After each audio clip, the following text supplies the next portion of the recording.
Pessoal, tudo bem com vocês? Eu estou aqui para conversar hoje sobre os fenômenos que vão ocorrer no campo das artes dentro da Idade Média. E o que seria a Idade Média? É importante vocês se lembrarem que o Império Romano vai entrar em crise, o Império Romano do Ocidente. E em 476 não tem mais o que segure. Nesse momento, haverá um fortalecimento do Império Romano do Oriente. O império que vai perdurar de 476 a 1453, até quando cai na mão dos turcos otomanos.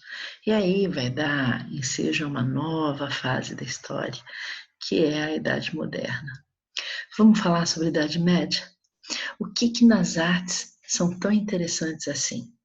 Eu vou, como sempre, compartilhar um slide gostoso, porque sem imagem não tem graça, né, pessoal? Então, vamos ver o que eu reservei para a gente aqui hoje. Ele logo me citou ali, olha. E nós vamos ficar juntinhos. Ah, deixa eu colocar isso no lugar mais agradável para você. Ali. Olha só, eu fiz uma linha do tempo para facilitar a nossa vida. A antiguidade, bem lá de 4.000 anos antes de Cristo, a era cristã no ano 0, né? Ai, que peixinho é esse, Sandra? Ah, essa é a coisa mais linda. A cultura, todas as religiões das civilizações antigas sempre trabalhavam com muitas imagens, muitos símbolos, né? As pessoas olham assim e falam, nossa, mas por que um deus egípcio tem a cabeça de uma águia, de uma ave de rapina, né? De uma íris, de uma... Mas por que é assim? De um cão, de um chacal, o que está acontecendo? Acontece que na hora que você trabalha com um símbolo, você se aproxima mais facilmente da abstração. Tem gente que fala, horrível esse povo colocar um Deus com cabeça de águia. Mas no cristianismo nós não temos o Espírito Santo representado por uma pomba, né? Nós não temos Jesus representado por um carneiro, que é pacífico e que vai ser imolado. Então, assim, é muito comum nós nos apoiarmos em símbolos. E o peixinho é um símbolo cristão. Há duas narrativas muito interessantes. A primeira é que quando eles ficavam nas catacumbas ali perto de Roma, os cristãos romanos, eles passavam muita fome. Porque ficavam ali ocultos, eram perseguidos, podiam parar dentro do Coliseu virando espetáculo, né? Para o povo berrar, comam, comam, comam, e isso os leões iam comer. Terrível. Então eles ficavam nessas catacumbas, porque o romano não vai onde tem corpo de morto, o romano queimava os seus mortos, não gostava de guardar cadáver, essas coisas, enterrar, faz parte da prática romana. Esse é legado etrusco, que é muito cheio de superstição com as núminas, né? Númina com as almas volitantes. Mas isso é um outro papo. Então, eles ficavam nas catacumbas e às vezes eles passavam fome. Então, era muito como eles fazerem um pequeno, assim, arco, né? Representando como se fosse mesmo uma vasilha vazia. E quando alguém passava dali com um pouco de pão, o pão que eles comiam nessa época é o pão ázimo, né? O pão romano, torudo, não. Água com uma farinha, mais seco que um creme cracker. Mas tudo bem, matava fome. Então, na hora que alguém passava com pão, entrava. E aí, pintava que ali já tinha fechado. Então, faz o formatinho do peixe. E aí surgiu um conceito muito bonito, que é do compane. Compane, a palavra que nós temos hoje é companheiro. É aquele que partilha o pão. Por isso que tem a comunhão cristã. Bem interessante. Outra justificativa é um pouco mais erudita. A palavra peixe do grego é ictus. Ictus. E ictus com I, e não é com I grego, não. com I. E ictus seria Jesus, sim, porque não tinha o J nessa época, viu, gente? J é uma letra mais recente. Jesus Christus Theos Huios Pater. Jesus Cristo, nosso Salvador, o Filho do Salvador. Então, o ictus é o peixinho. Algumas pessoas falam, porque os discípulos eram pescadores. Não, é por conta do ictus. Inclusive, muitas vezes, nas representações da Idade Média do Cristo, que não é na cruz, porque morrer na cruz para os romanos era uma punição ignominiosa, era igual fazer empalamento da pessoa, o tripalho. Então, onde passou romano, se quisesse evangelizar para o cristianismo, não podia mostrar o Cristo na cruz, era só entronizado. Então, na hora que ele está entronizado, que é o Pantocrator, ele faz assim, ó, ictus, Jesus Christus Theos Ius Soter. Ele faz assim, muito bonito. Então, a gente vai ter esse período paleocristão, vai ser uma arte catacumbária, e depois a gente vai estudar, olha lá, os movimentos bizantina, românica e gótica. Sumiu românica e gótica, sumiu o azinho dali, e o antiguidade o ezinho veio para cá, porque é de um slide mais resumitivo, e eu pus aqui e sumiram algumas letras. Mas, enfim, a gente vai conversar sobre isso. Eu trouxe, para começo de conversa, uma pintura catacumbária. É claro que eu peguei a mais bonita, né? Não peguei uma catacumbazinha bem simplesinha que não tinha nada. Então vocês vão ver até ossada lá no fundo, olha. Mau gosto é para você não esquecer nunca mais que tinha arte catacumbária. E essa é uma das mais sofisticadas. É uma espécie de afresco, eu não sei se vocês estão vendo, eu já peguei aqui no século IV, né? Então, por volta de 300 e tal, ela foi feita, tem a argamassa e você vai ver ali o Cristo vivo, ressuscitado, né? Nessa região aqui, ó, Cristo vivo, você vai ver aqui os discípulos, por conta dessa ideia da embarcação. Aqui, assim, nessas laterais, são os patriarcas da família que estão ali, tá? E aí alguns animais, porque dependendo do animal, isso foi uma coisa, um convite que eu recebi muito recentemente, até de alguns alunos para estudar mais profundamente cada evangelho equivalendo ao animal. Eu sabia das leituras geráldica da Idade Média, a simbologia de cada animal, mas os cristãos carregam ainda uma outra simbologia para cada evangelho. Muito interessante. Gostaram da arte catacumbária? Não se esqueça, os textos todos da Bíblia foram transcritos a priori pelo grego. Então, vai haver muito sincretismo religioso. Depois desse momento do paleocristianismo, que mais cedo ou mais tarde vai ser aceito no Edito de Milão, e o primeiro imperador romano a definir que vai ser cristão é Constantino, tá, pessoal? Mas isso vocês vão aprender muito mais na história do que na história da arte. Nós vamos ter uma força voltada exatamente para uma região diferenciada, que é a região de Bizâncio. A cidade de Bizâncio hoje se chama Istambul, e antes de ser Istambul, foi chamada de Constantinopla. Vamos parar para pensar esse nome? Bizâncio, porque quem inaugurou foi Bizas. Constantinopla, porque Constantino tomou posse. E hoje Istambul, porque como foi uma cidade comercial muito famosa, e os gregos queriam muito migrar para lá, e tinha que passar pelo Mar Egeu e tal, até chegar a Bósforo, todas as vezes que eles perguntavam onde é que fica, respondia-se em grego para eles, Istampolin. Istampolin é a última das cidades. E aí foram criando essas curtelas que ficam amalgamadas e saiu Istambul. Eu trouxe para vocês aqui, entretanto, para a arte bizantina, algumas colocações. Se eu tivesse que falar para vocês do período mais criativo, ou se eu tivesse que escolher um século para estudar, com certeza seria o século VI, o século de Justiniano, porque o ícone da arte bizantina é a Santa Sofia, a Hagia Sofia na Turquia. Não tem nem o que dizer. Sandra, mas isso são marcos, né? Em Veneza, tão lindo, do século XII. Tá linda, bizantina, mas a Hagia Sofia não tem para ninguém. Então eu peguei para vocês as cidades onde vai aparecer: Ravenna na Itália, já a gente vai explicar o porquê, Constantinopla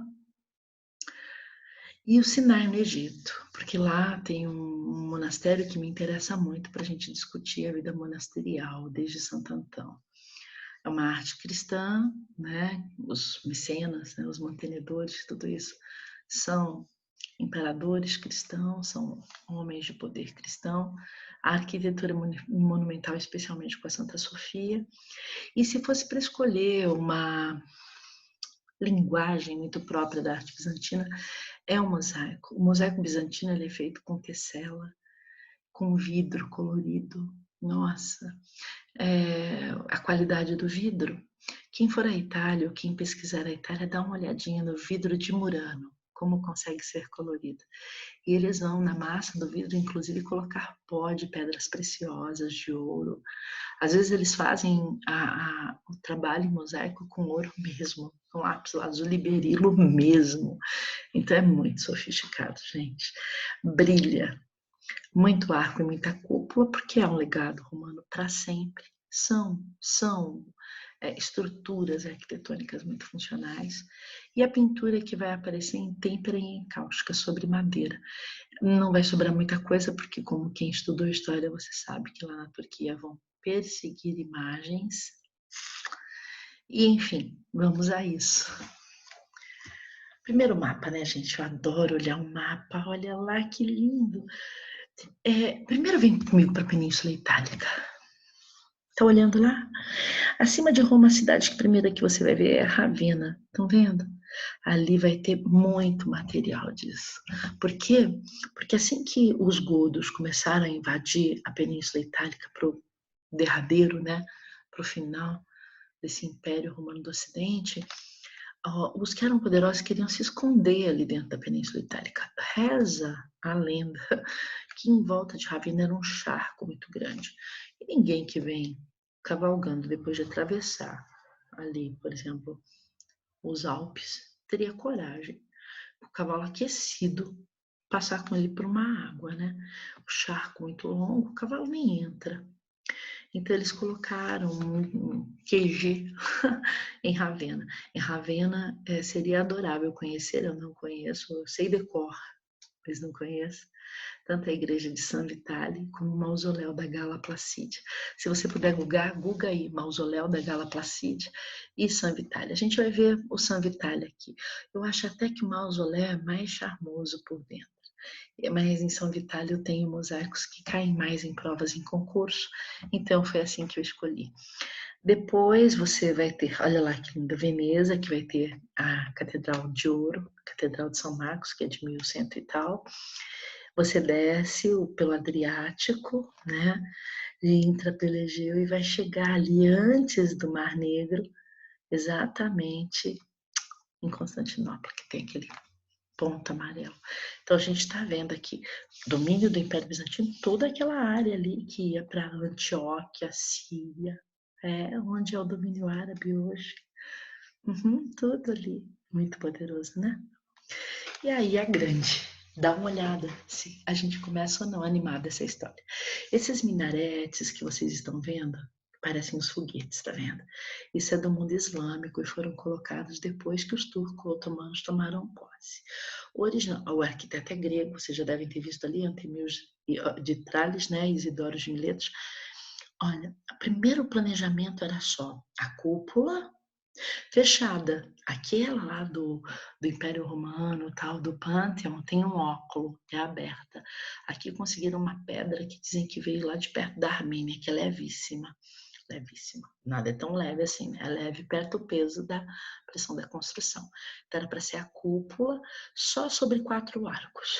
Aí perceberam a vulnerabilidade e resolveram distribuir o peso do arco em semi-abóbodas laterais. Tá vendo essas capelas que nós temos aqui, ó?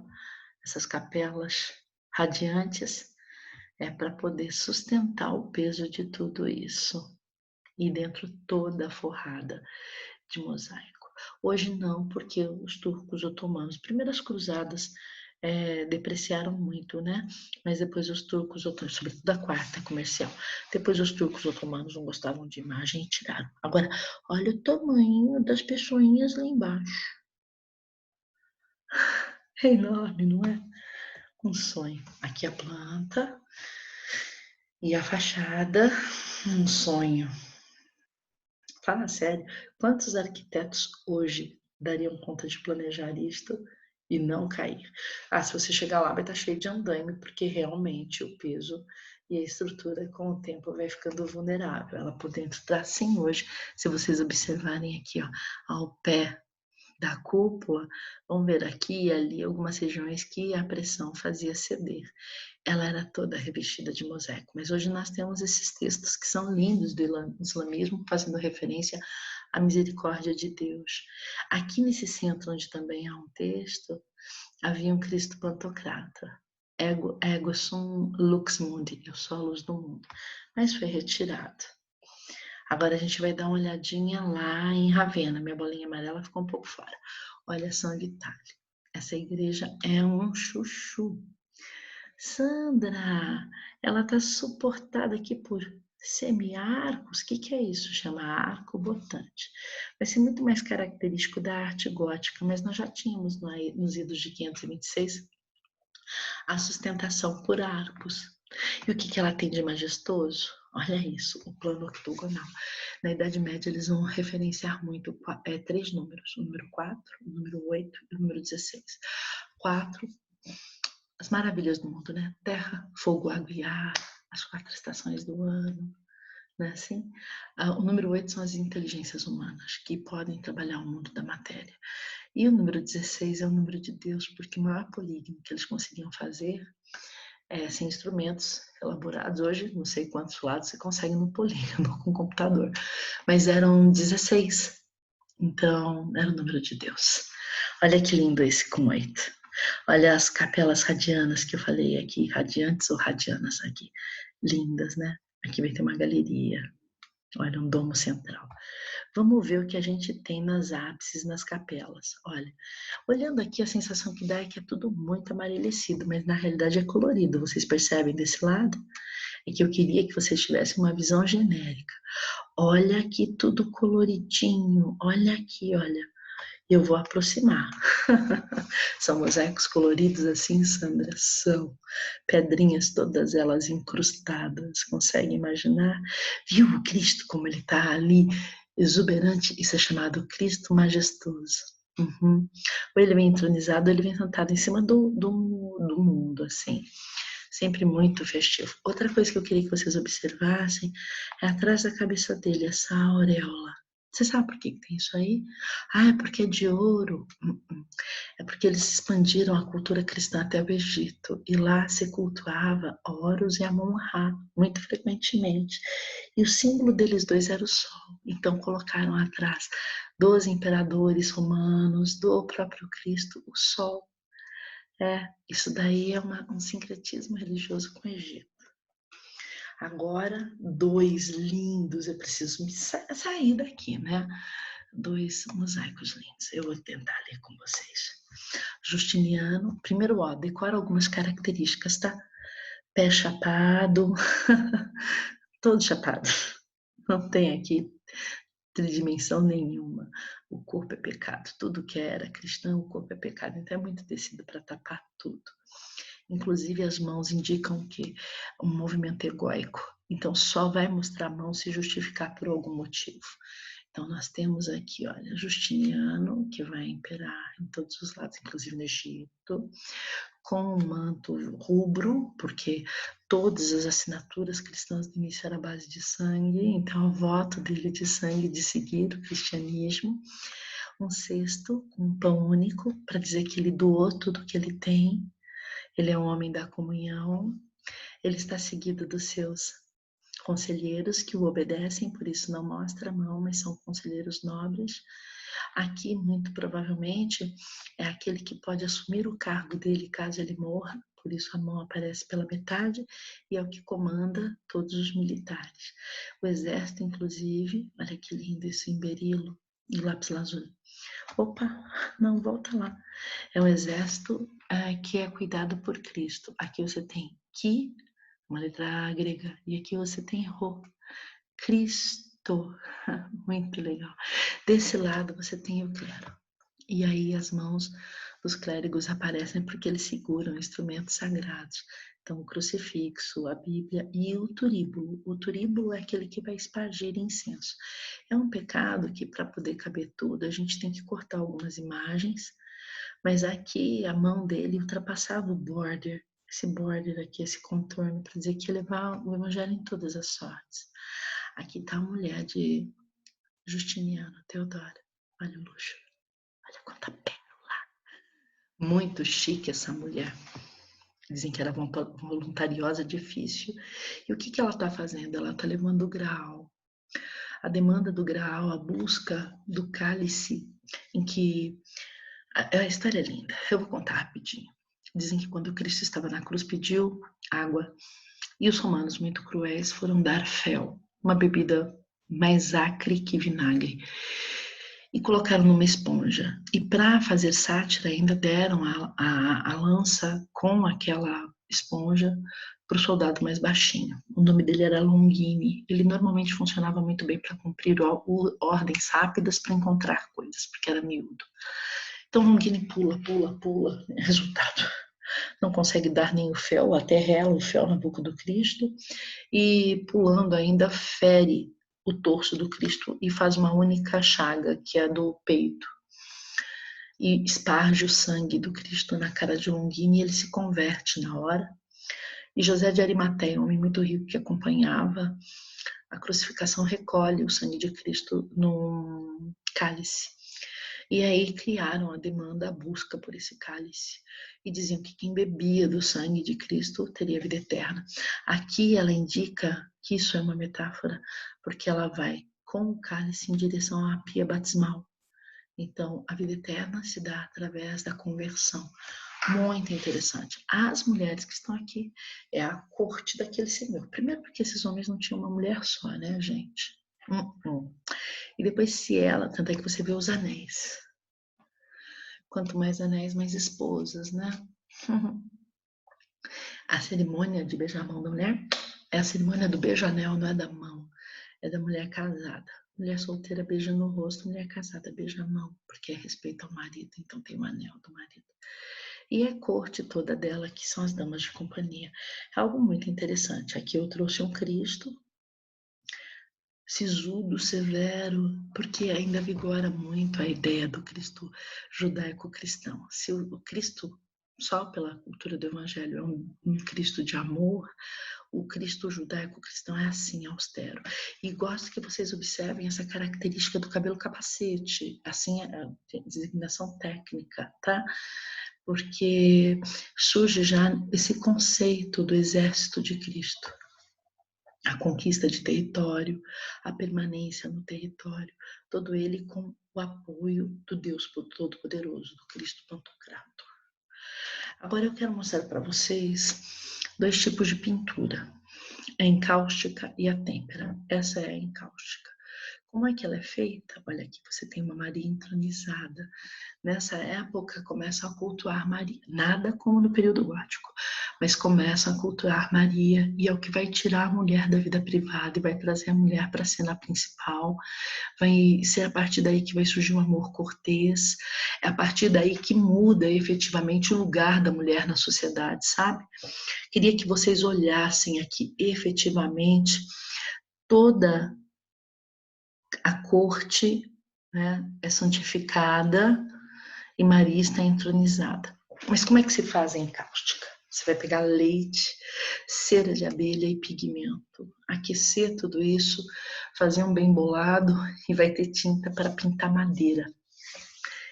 Fica muito acetinada. Aqui eu trouxe para vocês, ai que lindo, são magos. Olha aqui por cima, olha as cúpulas. Aqui tem dois cavalos bem interessantes que foram resto daquela perseguição aos ícones que nós estudamos na história, sabe? Olha que linda.